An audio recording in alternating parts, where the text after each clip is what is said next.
Okay, so good evening and thank you very much for joining us. Today's Let's Talk Film. Sorry, but the background is changed a little today because Ghana has done its thing as usual. Our lights are out, Wi-Fi is down, everything is down. But the show must still go on. So, as promised, we are going to carry on today. So today, we're going to be talking about, as usual, the film industry, the Ghana film industry, and the things that are happening in the Ghana film industry. So don't be worried about my background. Next week, I think we'll be back in the studios to bring you the show as usual. But today, let's bear with me because ECG has done its thing. So, yeah. Today we are going to be talking about something very, very important. When I was starting out as a filmmaker, I made a lot of mistakes, and it is my sole will that we teach these young upcoming filmmakers to not make the mistakes that we made, and so that they can get it better and do it better. So today we're going to be talking about short films, and today we're going to talking to one of my good friends in Germany, Johannes. Francis Y. Brown, I see you, boss. I salute you. I hope you're doing well. I heard you just got new nominations for Agokoli. Big ups to you, Francis Y. Brown, and a great animator of our country. You're making us proud, and we salute you, Francis. I see your Hineba. Wonderful people. Thank you for joining us. I see Sylvia. Johannes is on the line, so we are going to be talking to Johannes.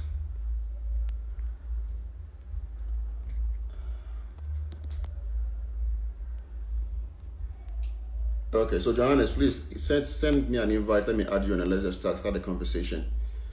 Okay.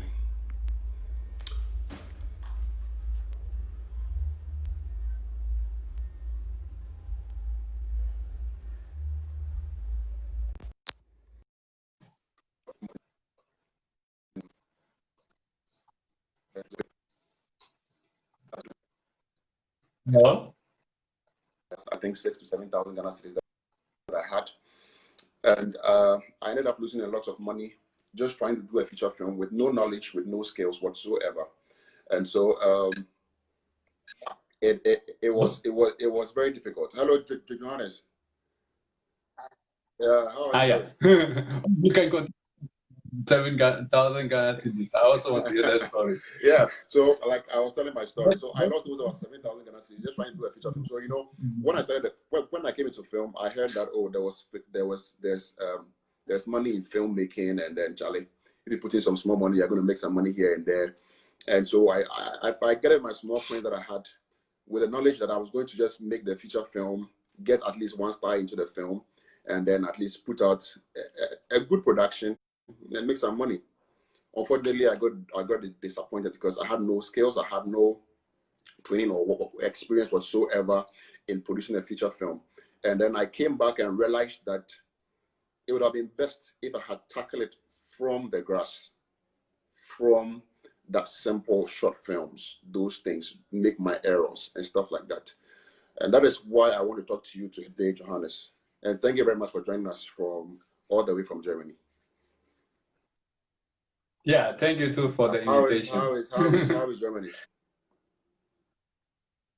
Oh, Germany is fine. Just that the weather is a bit cold over here now because we are getting closer to winter. Are your lights off? Because my lights are out because the showers came down. Oh, my light is on. I have some small lights. Same here. I'm also using my light over here. Okay, so Johannes, quickly tell us briefly about who Johannes is, where you are right now currently. Just talk to us about who Johannes is. Okay, yeah, I'm Johannes Krug. I'm from Germany, and I'm a filmmaking student. I did a bachelor before in audiovisual media. So when I started in 2013, I finished 2017, and now currently I'm studying directing with a focus on documentary films, but I'm also doing fictional films. It's called Film Academy Baden-Württemberg. It's like one of the top film schools in Germany. And yeah, I have a strong connection to Ghana. I was in Ghana after my high school. I spent 1 year in Ghana as a volunteer. And that's where I also met my wife. So my wife is Ghanaian and she's now here with me. That's a double manga for you. Yeah. Can you set up and then become a little bigger in the screen, because I look like I'm too big. I'm bigger than you. Or so I should be. Yeah. I should so come closer. We have the same size. To be the big man. You're the big boss. So Johannes, quickly, you're a film student. You did Divine 419, a great movie. I was in Silverbed to watch that movie. It was splendid. You have some background in doing documentary films and short films as well. So quickly, for the benefit of those who don't know, what kind of films, or what would we classify as a short film? Okay, actually, as for me, I'm not a friend of definition, so I will give you a brief overview about what I did and how I became to do more, like how I got to do more short films. I started off my first film, which I would call film, not just like video. I started with basketball videos, small videos, like dunking and so on. And then my first film, that was during my first bachelor course. I was like, during the course, I was doing some, like I couldn't be the filmmaker really, like the cameraman or the director. Other people have been doing those jobs, and I was doing like lighting. I was doing a lot of lighting and other stuff, but I wanted to do my own film. So I said, okay, let me just get out there. So I bought a camera, and then when I was in Ghana, I did a documentary. It's called Germania, Germany in Ghana, just because I wanted to do something. And that film became 84 minutes. So 84. Wow. And that's just too long. That is so a whole Marvel movie. I also learned it the hard way in terms of I didn't spend too much, like I didn't lose much money on that because it was like a low budget documentary, so I didn't have to. And I did some crowdfunding for it as well, so friends and family and some other strangers also helped out with that. But like the movie itself is not good. Like it's a documentary. I mean, it has maybe some small parts in it which I might still be saying, okay, that's cool.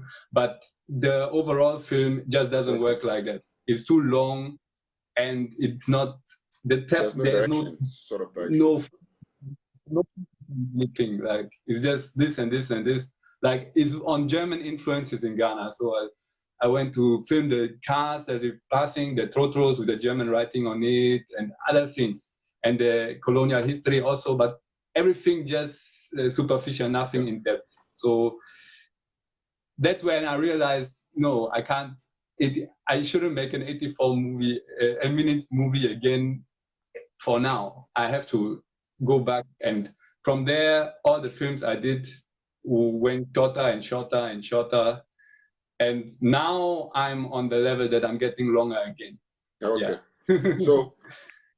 So I did a series afterwards, which was like three episodes, with each was 8 minutes, like portraits of musicians, African musicians in Germany, and then in my new film school now, I did a short film which was just like 3 minutes, and another short film called Ghana Girls, also 3 minutes, like short, very short. Okay. So basically, a feature film is a short film will be anywhere between let's say 1 second. Definitions out there. Even now that I'm like applying to film festivals with some of my films, like some of the documentaries too, and there are different definitions out there. But I guess if you also define that there's a medium length film, then the medium will be between 40 and 60 minutes, and feature is starting above 60 minutes. 60 minutes. and short below Okay. 40. So somewhere between 1 second to about 40, 50 minutes falls within the ranges and category of a short film. But the shorter the better, usually. Shorter the better. Okay. Anyways, so let's talk about this. What do you think, okay, as a young filmmaker, what do you think is the benefit of, or the importance of short films to, firstly, the content creator and then the film industry as a whole? What role does short films play in the film industry, to you, your very own opinion? I mean, if I would say now, it's just like as a training for the young emerging filmmakers, it's a lie, because it's not just that. It's more than that. Because look at, for example, Pascal Aka. I did a short internship with him some time ago, some years back, just for some 2 weeks or something. But why did I do that internship with him? Why did I even apply to him? Because I saw his short film, Ghana Police. At that time, I was looking for filmmakers in Ghana, and most things I just saw music videos. So with the music video, you can also see the technical side. Okay, that's cool, but music video is not everything. The so I want to see side. And so, Ghana Police, and I was like overwhelmed by the quality. First, I was thinking, is this Ghanaian? Because I've seen a lot of, like, excuse me, but Ghanaian trash on TV. Back when I was in Ghana and you watch TV, that's like, I mean, in Germany too, when I watch TV, I see a lot of trash there. So that's just not my medium. I don't like most of the stuff there. But in Ghana too, like the technical quality, those, like, now it's, I can see there's a lot of improvement. But those days when I lived in Ghana, then like you have this sound problem every time. Hey, like the sound will be too, like they will make it too high, and they will be always like the hissing and all stuff. Yeah. So I saw that Ghana Police, and I was like, wow, that's a great film. Not just because of the technical, but also because of the other stuff. And he did a lot of other short films before he's now coming out with his feature film. But he did feature films before, so he's already a feature film filmmaker, let's say that. But like, maybe you can see it's also experimenting with different genres and stuff. Like the recent one, he's doing Gold Coast Lounge, which is coming out in January.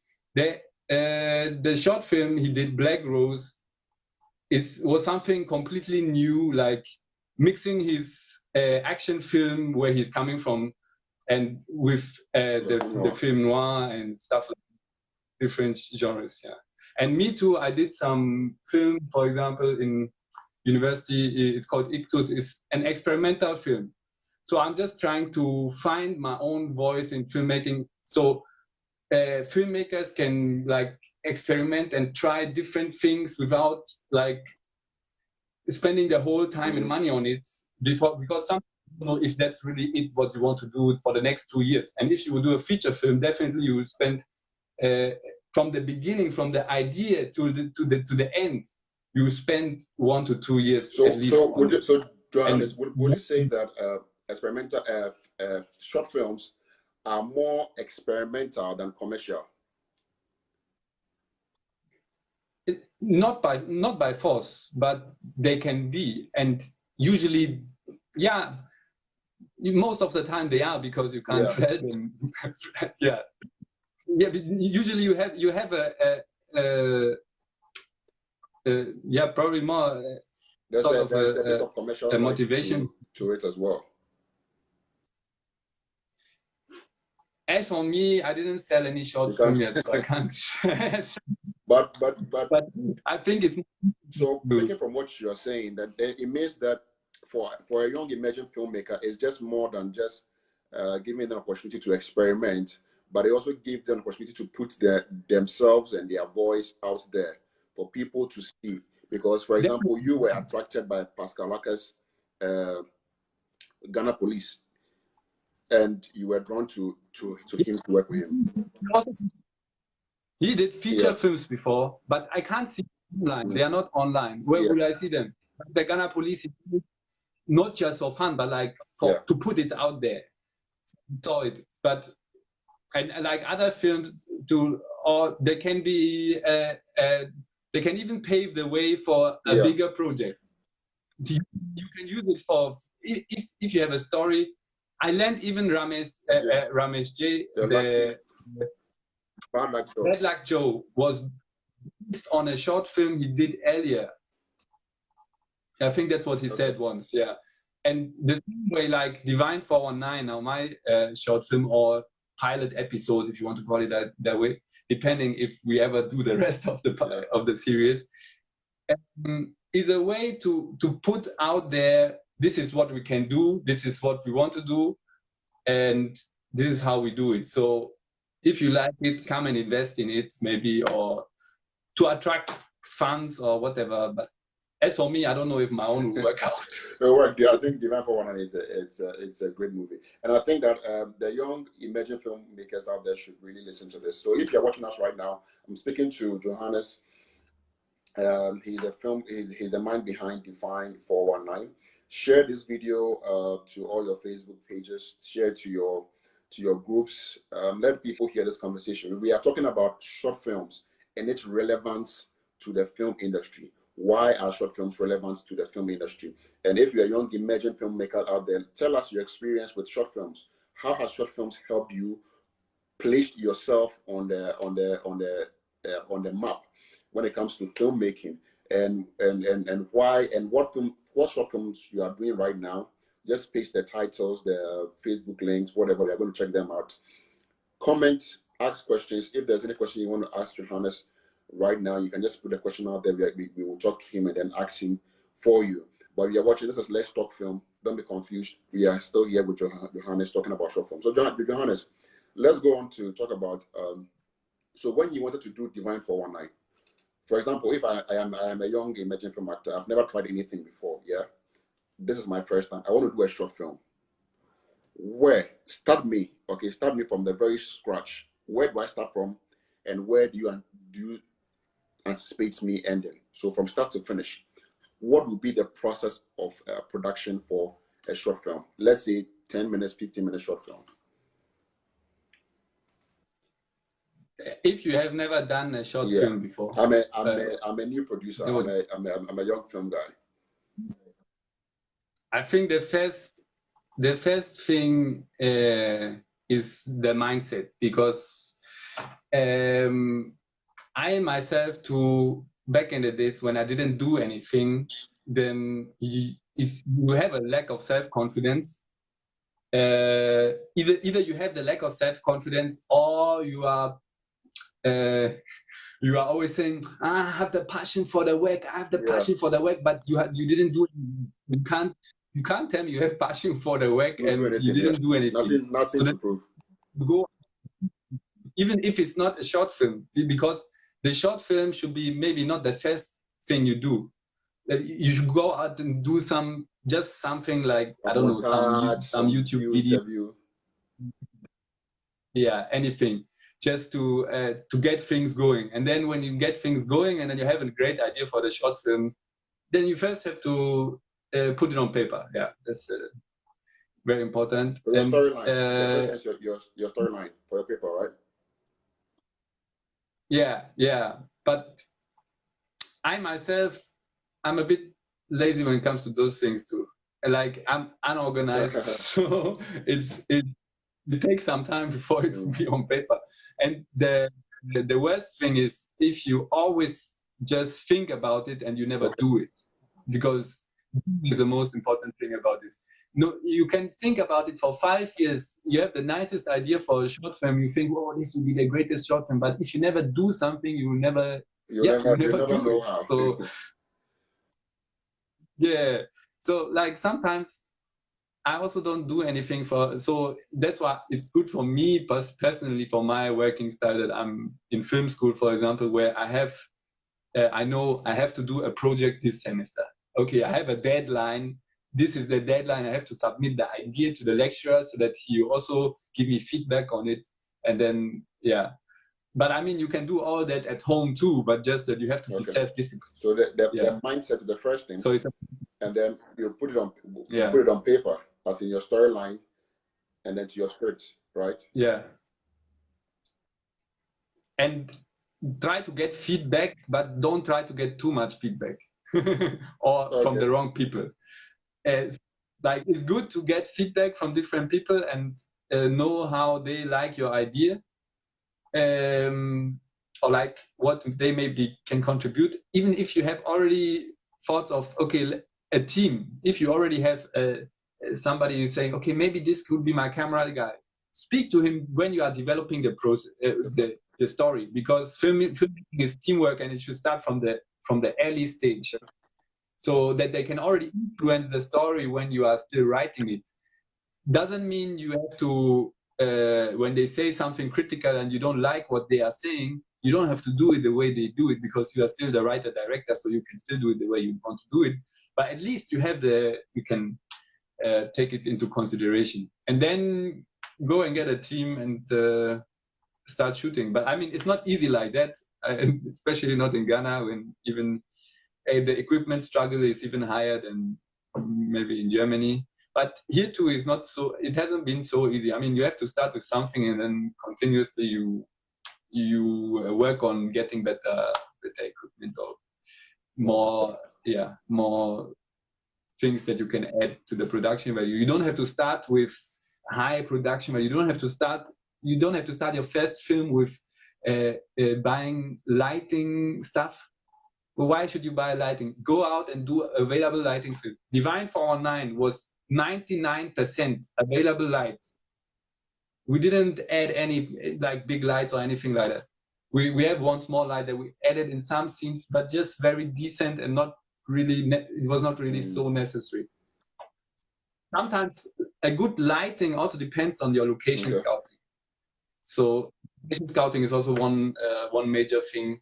Make sure you have a good sound in the area, because sound is very important. People forget it all the time. They always think about a nice picture. They never think about the sound. Sound's very important. It's 50% of the film. True. So you start from the. Let me just summarize what you said. So you just start from the mindset. Go out there and try something. Shoot something small, like videos and stuff. Just get your hands working on the process, and then you come up with the idea. You write it. You get a team and speak to them about it, and then you put your scripts together, and then from there you probably go to do your casting, right?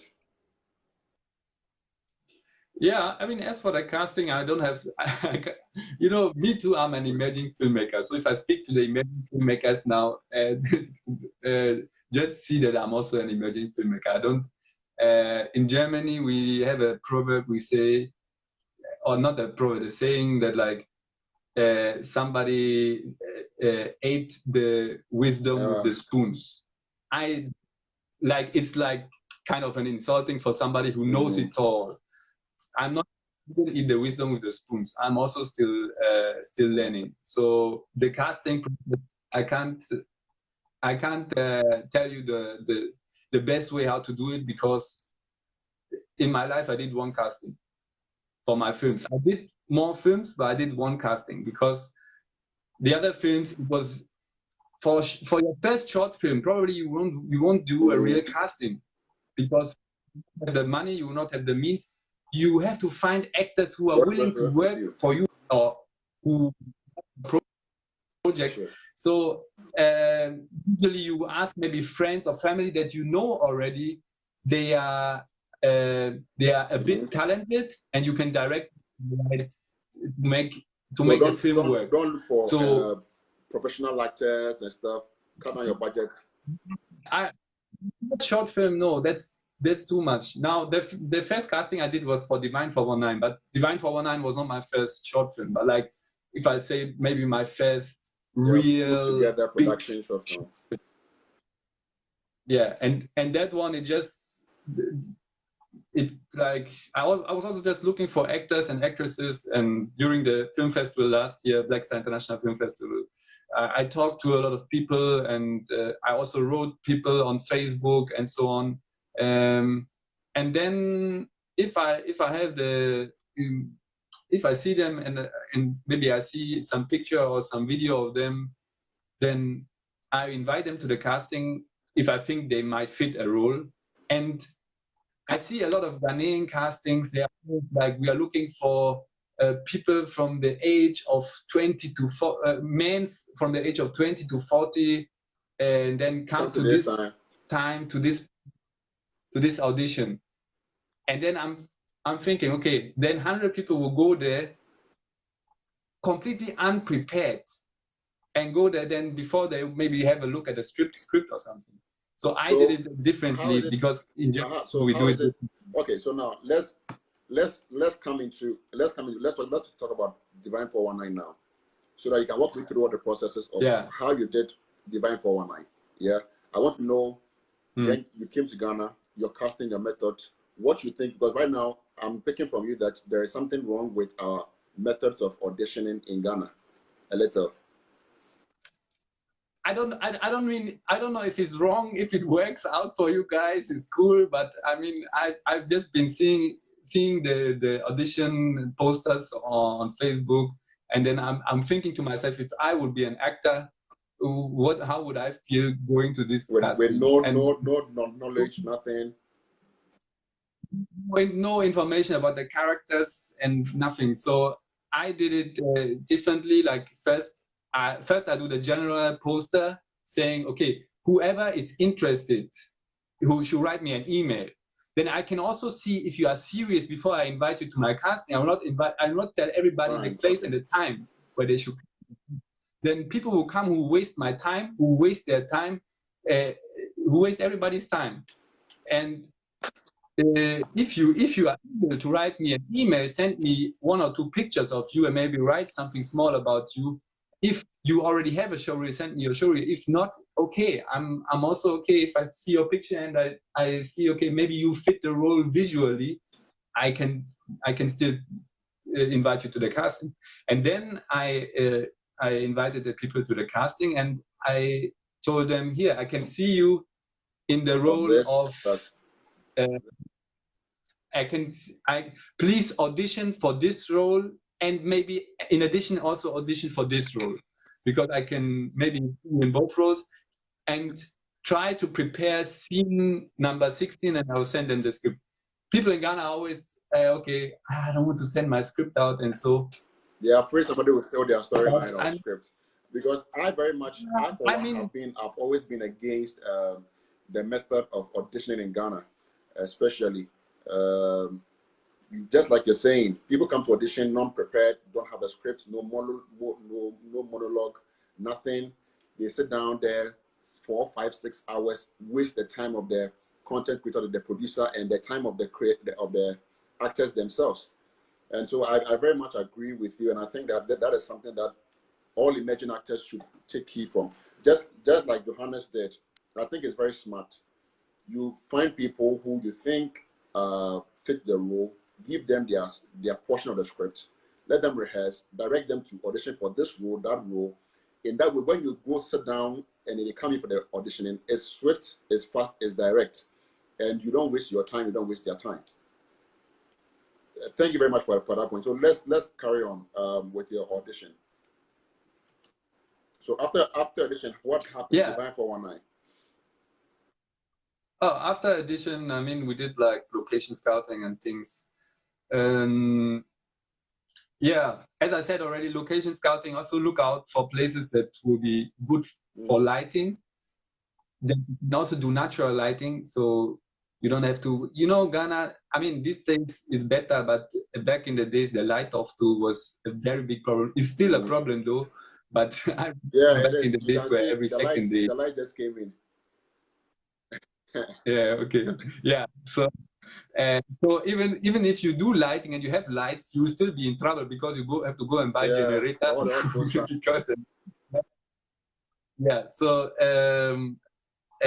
location scouting very important, and So look for places with good light, with good like good natural light. I mean, not necessarily artificial light, and good sound.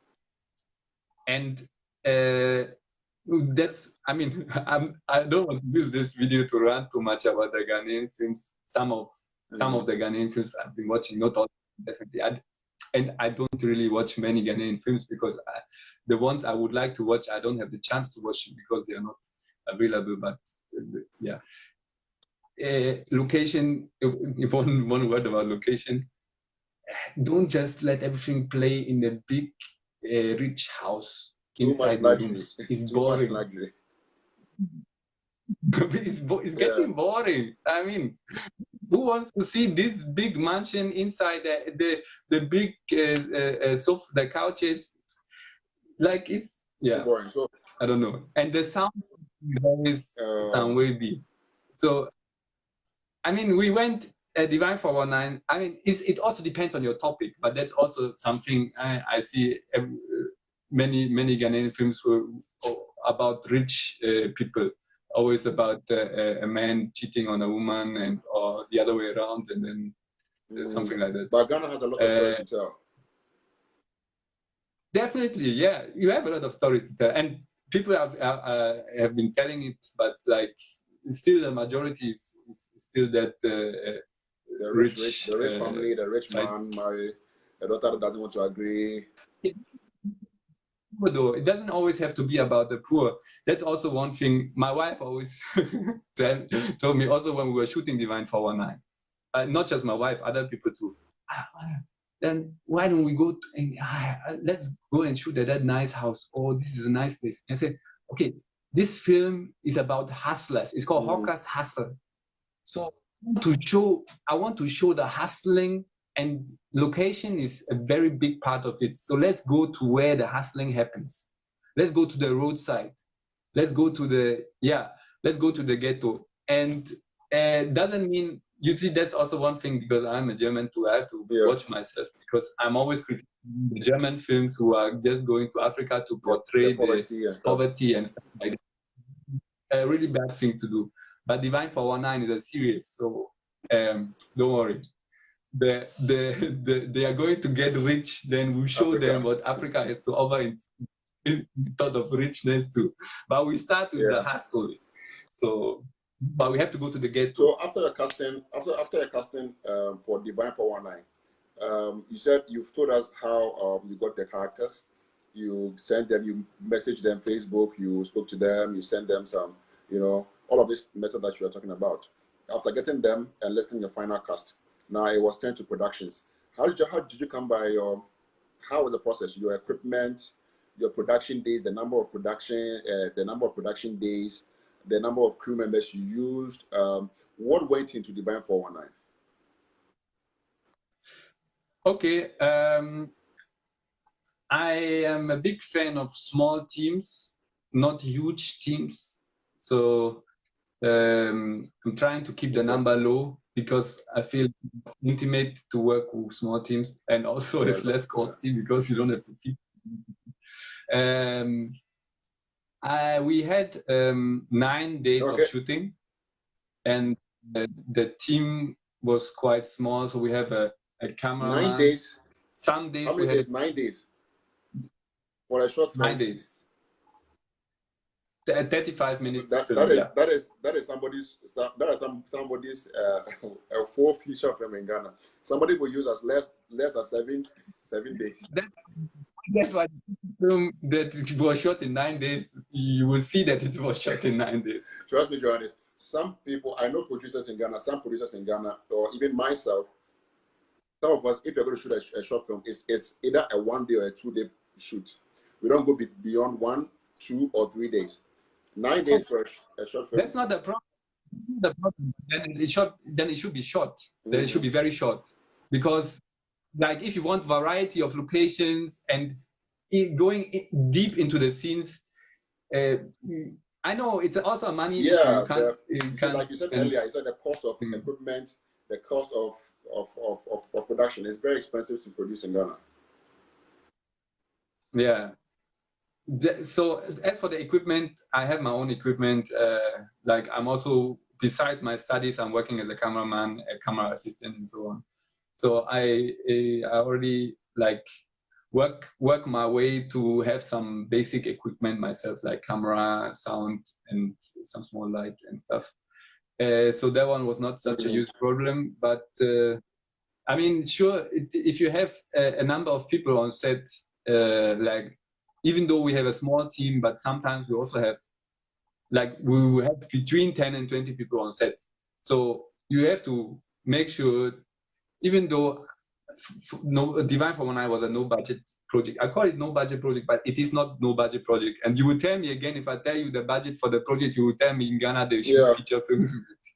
But to tell you that, you will see that this is that is why they shoot feature films with it, because you see give us probably a fair idea of what, because Johannes, what I think is that in Ghana we don't have data. People are not privy to data, and I'm pushing most producers to put out the data. Okay, I spent $1,000 to shoot this film. I made this amount of money. I made this much, so that when a young emerging filmmaker is coming, like, okay, this is the data. This is what works. This is what doesn't work. Then they can use those data to work. Yeah. Okay. So I'll mention now. I'll mention something, but that's not the actual sound. I'll run somewhere. But because funding to and everything, it didn't like. It depends on what I include in the cost, because me coming to Ghana is already a huge cost. So that's something that is coming extra, that you might, depending on how you do the calculation, you take it in or you take it out. You see, but like roughly 10,000 cities, more than that. Around, more than rough. No wonder. Okay. Yeah, but I mean, I also had to buy some equipment in it. I had, as I said, I had basic. I have the camera equipment already, but for the sound equipment, for example, I bought especially for that project, because I don't need sound equipment for other things usually. So I bought something specifically for that, and and then if you give now, it might seem huge to you, but it's not huge. The budget is not huge. Because you have to buy all those things, like alone 1,000 CDs went into buying how do you say,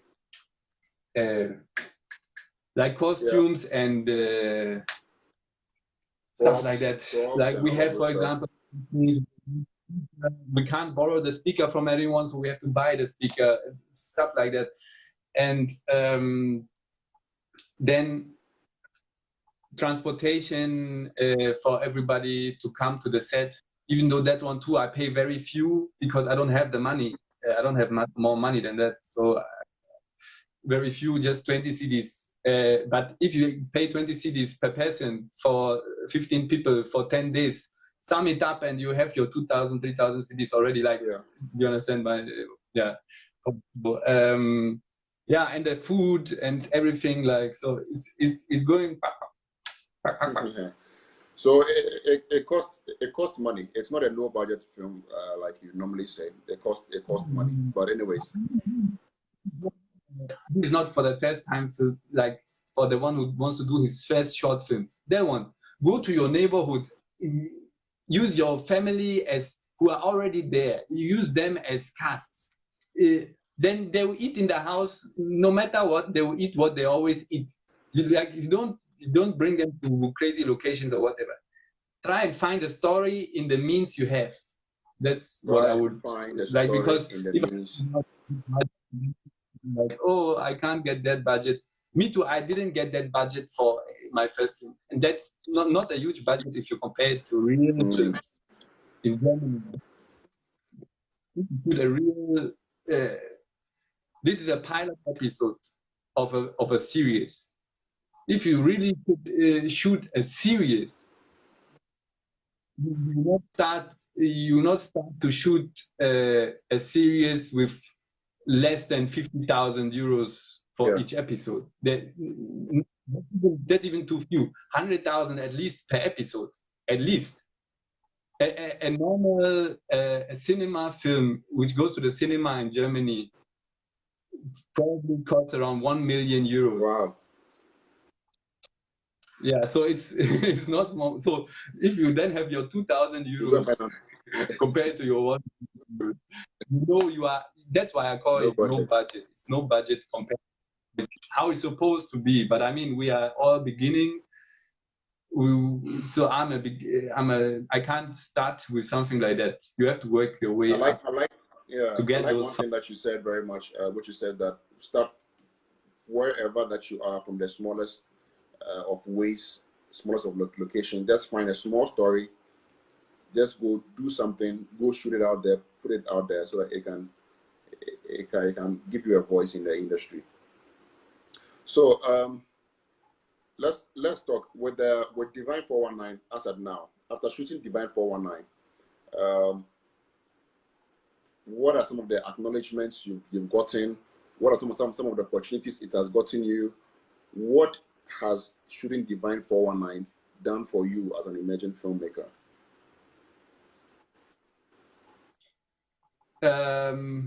Okay, I will start first with what I said earlier. The self-confidence, for example, is something you can call yourself a director, but unless you direct something, you're not a director. So now I can say, if I tell someone, hey, I'm a director, I do documentaries, but I also do fiction films. Then if you ask, I have something to tell him. Okay, this is what I did, and I'm proud of it. Here, watch it and tell me how you like it. If I didn't do Divine 419, then what will I can give him my small short films that I did earlier, but those are not things that I completely say, this is something I'm really proud of. This is something I think has a wider reach, like that more people will also watch and like, and has also a deeper message to it. So that's the first thing, because prices come and go. Prices is, you can't just measure success with prices. And also film festivals, who sits in the juries, what are the rules? You see, for example, me, I want to apply to a lot of film festivals that have a focus on Africa, because I think it's a very Ghanaian story, also very African story. It also works in other parts of the world, but so some of the rules are, you have to be an African by descent or from the African diaspora. So I'm out. That's it. I'm disqualified. So some opportunity. Yeah, I mean, it's the reason why they do those rules, and it's good at the beginning. Yeah, I love that, and it makes no sense. Good to give African filmmakers that opportunity, to give them a better platform. Though one day maybe we should start to feel, okay, am I myself not also, like, I'm not an African, but you are a cosmopolitan, like you said. Some other Africans who might have an African passport. So what did I want to say? You said other successes. Okay, we won Africa Rising Award at the Black Star International Film Festival. That's where we did the premiere this August. We won the award in our category, which was called Africa Rising. Yeah. Apart from that, there's not so much yet happened. There's more about to happen, but not so many yet. But we got invited to a film festival in Germany. That one, the details will come out later, because I'm not supposed to talk about it yet. I will not more. And then Accra Indie Film Fest. Film Fest this November, 1st to 3rd November, yes. Yeah, make sure you are there, because this is your opportunity to watch Divine 419 Hawker's Hustle. We are selected, we are officially selected, and come and watch it there, because that might be the last time you see it in Ghana for now.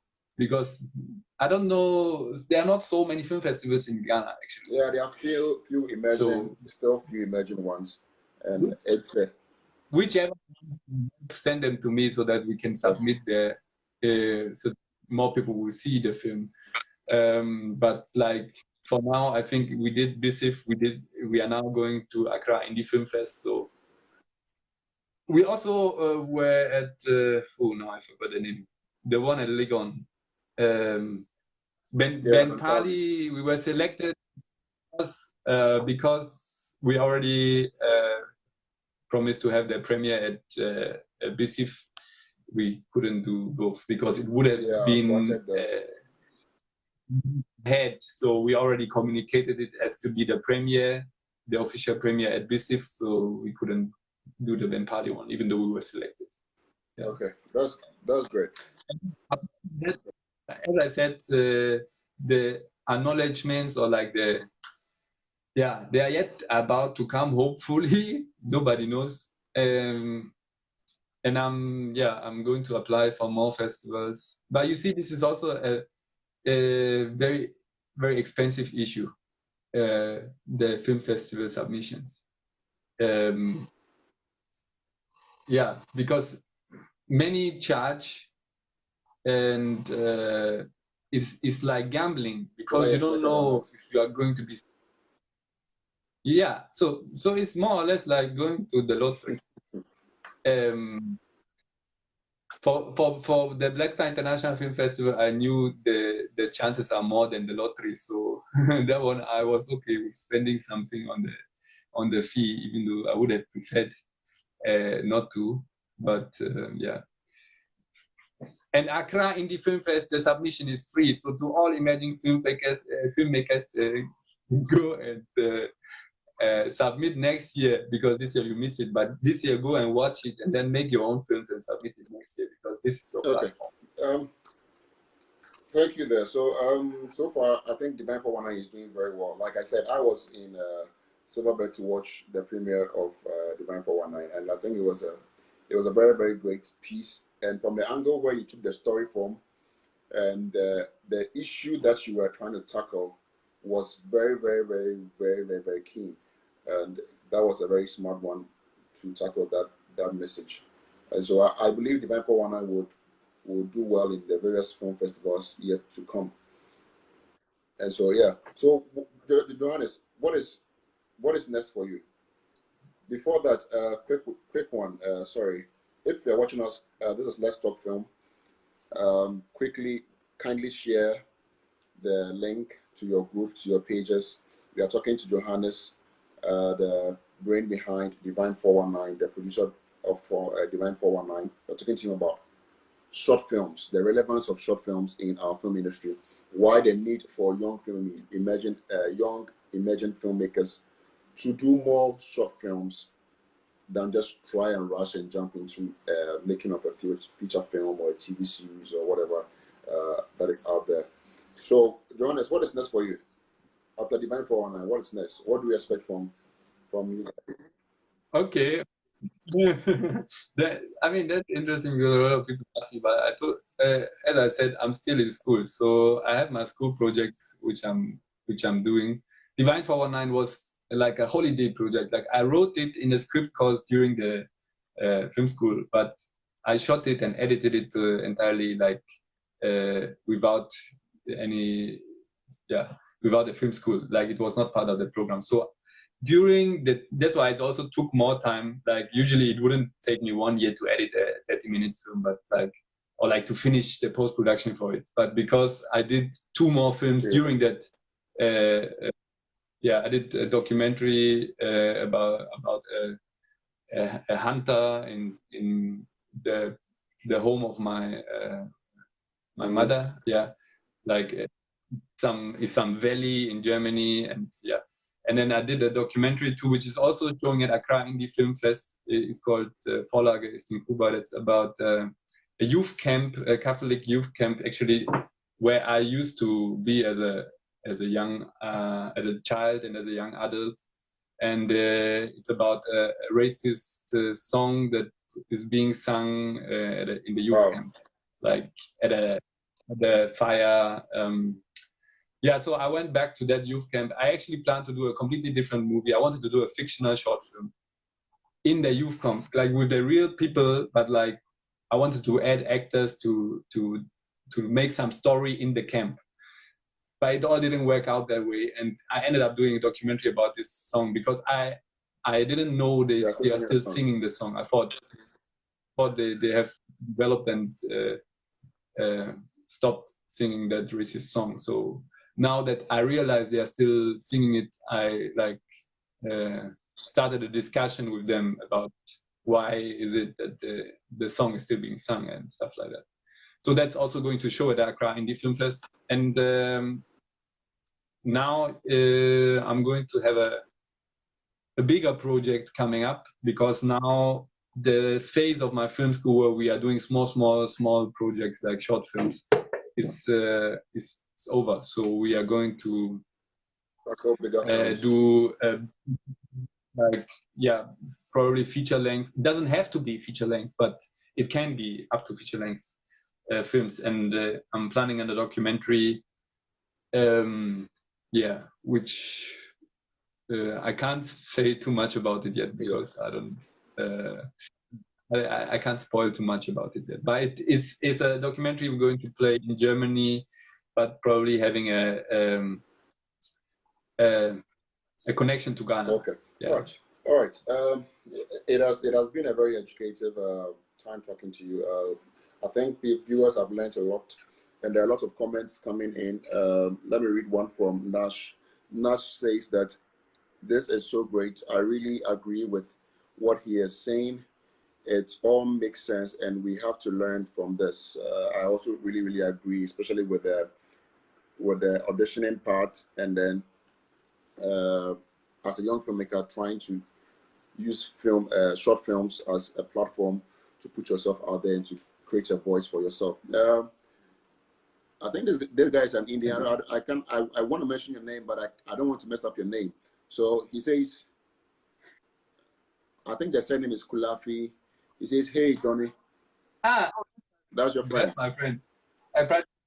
Okay. Yeah.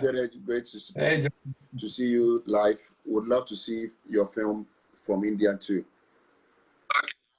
Okay, yeah, I will go and submit to some Indian film festival. If you know, let me know. I'll submit it, and then you go and see it. Sure. Or you can, yeah, I'll show it to you. All right, so it's going to Germany soon. Thank you, Nash. Thank you. I see you guys. I see James. I see Alote. Papa C. Thank you very much, Nash. Thank you, Robert. Nanekia. Goshem, my senior boss, Goshes is also watching. Kwame Dazi, boss, Lisa, Samuel, Majid just joined us. Ramos, Eddie, Bruce. Okay, thank you guys for watching. Before you go, let's just, you have worked in Ghana. You have short films in Germany. You've tried some stuff in Germany. You've produced in Germany. You've also produced there in Ghana. Looking at this two different ways of production, what would be your advice, okay, to the, let's say, the stakeholders in Ghana, the film stakeholders in Ghana, the government of Ghana, and emerging filmmakers? What do you think Ghana film industry needs to do to up its game, especially when it comes to film production and helping young emerging filmmakers? Okay, one, if we are talking about government, then let me continue to rant a bit. You know, I was arrested last year after shooting the film. We finished shooting already, like, and then I just went out because I wanted to have some small scenes. Like, we shot in Medina, so I wanted to have some small scenes, just the roadside, like a view of the roadside. Put maybe in between some scenes, just to have it for the editing. I just stood on the roadside in Medina, holding my little camera, you know, a GH5, so it's a very small camera. I look like a tourist with a camera in my hand. And then a secret police officer just comes and arrests me. For us. forwarding camera. So this guy was not serious. So he wasted my time. He pushed me into the car. At first, I didn't know he's a police officer. So he harassed me. He shouted at me. He was coming with the car and just stopped in front of me and shouted at me, "Hey, what are you doing here? What are you filming there? What are you filming there?" And I told him, "Not your face, so it's not your problem." Not knowing that he's a police officer, then I looked at the car and there was a police officer in uniform in the back of the car and two guys in handcuffs. So even though the back of the car was already full, they pushed me in. He took my camera from me, pushed me into the car, then we went to the police station. I spent like 5 hours before I was able to talk to the boss, of him. And the boss indirectly tried to apologize, not directly though, but indirectly. It was like, "Oh, but we are hospitable people and don't remember us this way," whatever. But it really pissed me off, because this is something which shows the lack of the framework is not there. There should be rules that everybody knows and can follow and act accordingly. For the industry. But in Ghana, this is not a case. In Germany, you have the so-called panorama freedom, which means you can go in public spaces. If you are walking on public property, not a private property or something, but public spaces, you can film anything from a public space, except if you are violating somebody's personal rights. That's not allowed. But I can go to the street and film the street. Nobody can come and harass me. If I start to block the road or something, that's when I need a permission to. Or if I come with a huge crew and start to then I need permission to shoot. But if I'm just coming myself with a small camera like this, I can make a video of the roadside. What is it? In Ghana, people don't care so much about intellectual property, but some people start to care about things like that and just arrest you like that. So there are certain things that needs to be regulated by the government, and people must be educated. Also, the police officers, not just we, the filmmakers, but also the police officers. Sure, it is also because I'm white and so on. That's why I got arrested that time. But still, I mean.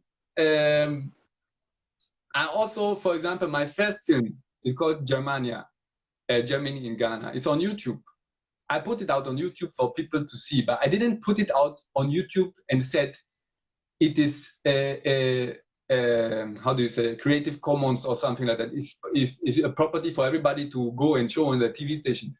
Then there was a Ghanaian TV station that is it's some sort of strange TV station. It's like a German Ghanaian TV station. Like they are in Germany, but they are owned by Ghanaians, and they're like Ghanaians in Germany, but it's not really a business TV station. They show it on their TV station, Ghana TV Germany or something like that, It's an internet TV station.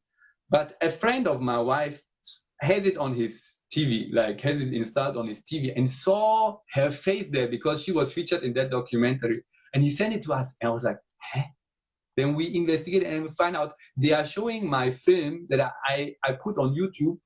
They are showing it on their TV station without asking permission from me. And then I confronted them, and they said they couldn't find my contact address. Go to the YouTube description and you see my contact address everywhere. Even Ghanaian TV stations can even show films where you can see that the film was shot in a cinema and people are walking through the no respect for whatsoever to intellectual property rights. Yeah, and I mean, for you guys, when you do a film and you want to market it, and then somebody steals it and maybe puts it on one of these DVDs 20 in one, and starts distributing it before you are able to make your money, and then the piracy just kill your film like that. So these are things the government has to change. Like they have to create a sensible media laws, that there also is a regulating body to do those things. But I don't think there are some people. I've been following this conversation. Some people have been also demanding for a film from the government side that censor the films, or like they should select which films are being shown. That is too far. Please don't start doing things like that. This will be because film is still an artistic medium, so you can't just say the government should start. They should start promoting Ghanaian films, but they shouldn't do like trying to censor films and just promote Ghana, like an image of Ghana to the outside world that pleases the government, because films are still being done by filmmakers, and filmmakers are artists in their own way, so the art should be free. And okay, so your final advice to young emerging content creators or filmmakers, what would you tell them to do? What would be your advice to them right now if they're starting out? Okay, go out and do stuff. That's the most important thing, because if you stay in your room and maybe even if you're on Facebook and you write other film directors or whosoever, telling them, hey, you have a passion for filmmaking, it's great you have a passion for filmmaking, but prove that you have a passion for filmmaking. At least do something, or try to find that passion, because if it's just in your head, it's just in your head. Even if now everybody in Ghana, you don't have an excuse. You all have smartphones, so start on your smartphone if you don't have a camera, and start to do your films with your smartphones, and be creative. And now my wife is trying to give me what I should tell the filmmakers. She's just sneaking. Be creative. That's what my wife. Say hello to her for us. So be creative. Say hello to her for us. Oh yeah, I mean, she can say hello to you herself, but she said she's not well dressed, so she doesn't go up. Well, our greetings to her, and then thank you very much for. I believe that all of these things, all of these films, are putting the country of Ghana on the map, and like you said, the more structures we have in our film industry, is going to help properly regulate the industry, and can help some of you guys like this who come from outside to shoot.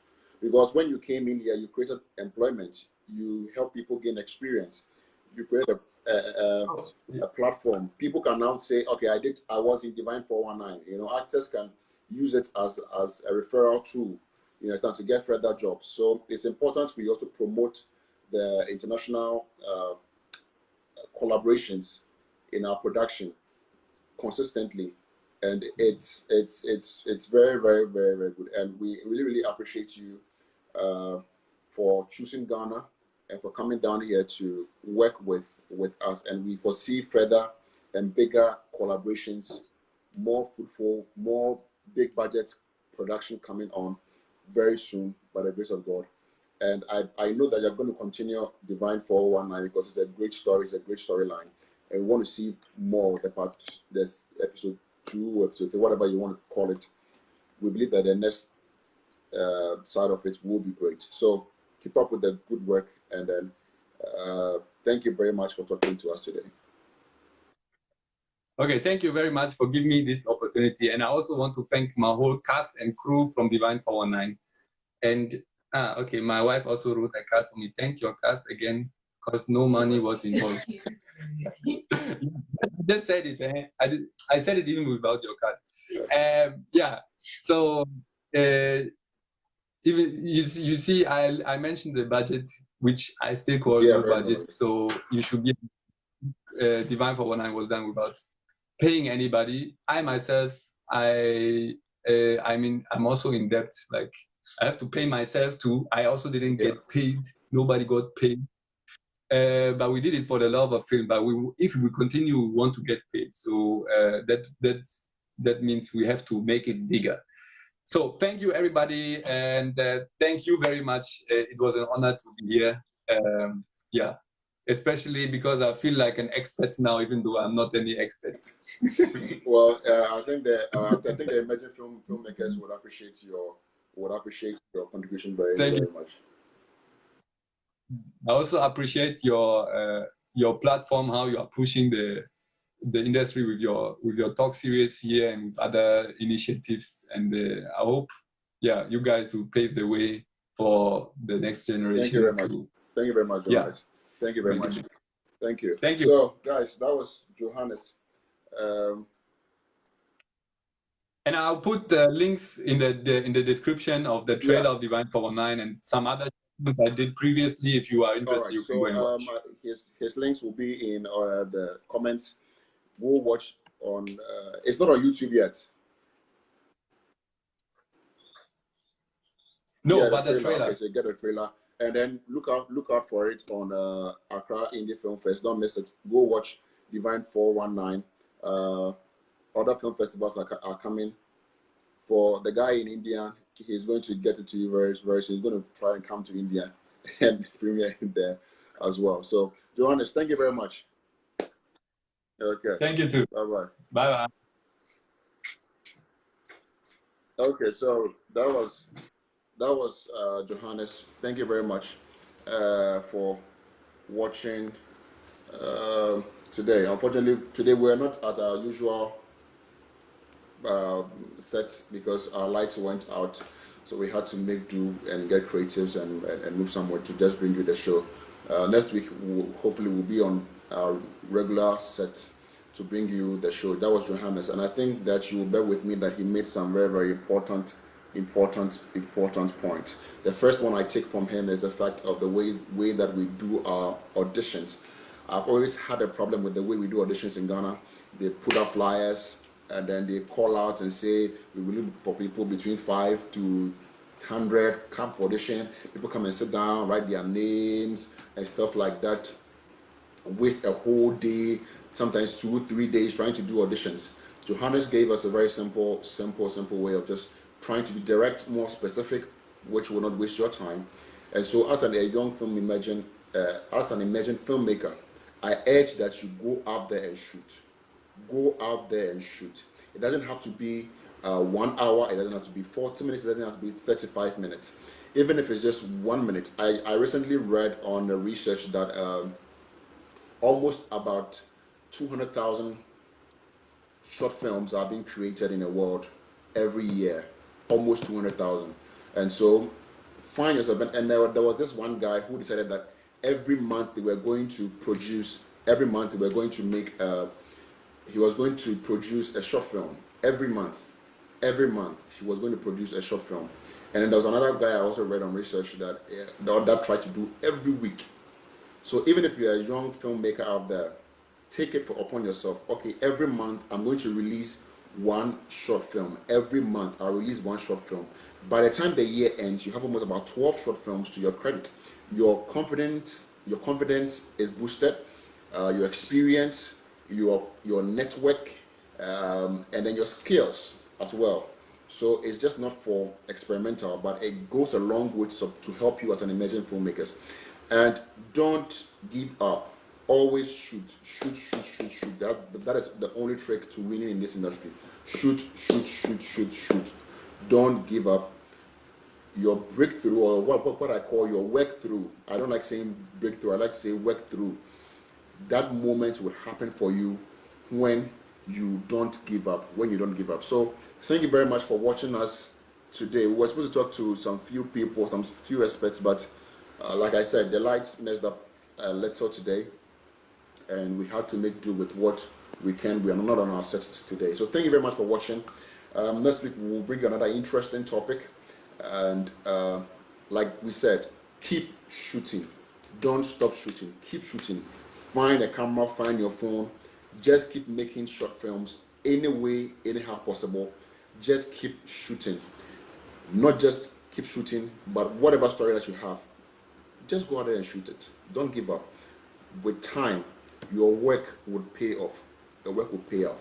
and greater things would come your way. Thank you very much. My name is Possible Siakon Entry. Share this video, let an emerging filmmaker out there watch this. Next week we are going to be talking to some great minds as well, so don't miss it. God bless you and have a great weekend.